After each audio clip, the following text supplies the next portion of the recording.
Thimmapuram greenfield అందుల పాఠశాలలో కాకినాడ జిల్లా ration dealers working president Kotipalli Srinu ఆధ్వర్యంలో అందుల పిల్లల మధ్య యువ నాయకుడు పంతం సందీప్ పుట్టినరోజును వేడుకలు ఘనంగా నిర్వహించారు. కోటిపల్లి శ్రీను కిషోర్ పిల్లలతో కేక్ కట్ చేసి ఫ్రూట్స్ బిస్కెట్స్ పంపిణీ చేశారు. ఈ సందర్భంగా వారు మాట్లాడుతూ రూరల్ ఎమ్మెల్యే పంతం నానాజీ రూరల్ మండలం అభివృద్ధి చేయడానికి ఎంతో కృషి చేస్తున్నారని అన్నారు. అలాగే పంతం సందీప్ కూడా తండ్రికి తగ్గ తనయుడుగా ఆయన బాటలో ప్రయాణిస్తున్నారని అన్నారు. ఈ కార్యక్రమంలో కాకినాడ రూరల్ డీలర్స్ పాల్గొన్నారు.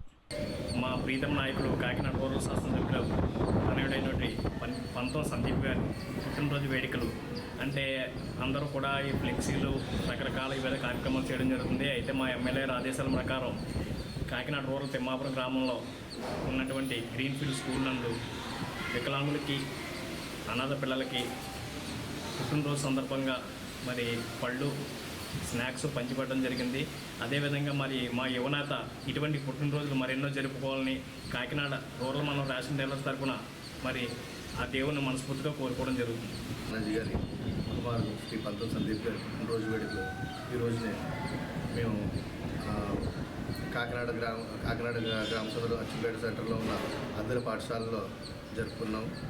ఆయన మరిన్ని పుట్టినరోజులు జరుపుకొని ప్రజలందరికీ ఉపయోగపడి మాలాడి యువతకు మంచి మార్గదర్శకం కావాలని, అలాగే ఫ్యూచర్లో ఆయన మరిన్ని ఉన్నత పదవులు ఉన్నత శిఖరాలను అధిరోహించి ప్రజల గుండెల్లో చిరస్థాయిగా నిలిచిపోవాలని కోరుకుంటూ మా రేషన్ డీలర్ల అసోసియేషన్ తరఫున ఆయనకి పుట్టినరోజు శుభాకాంక్షలు.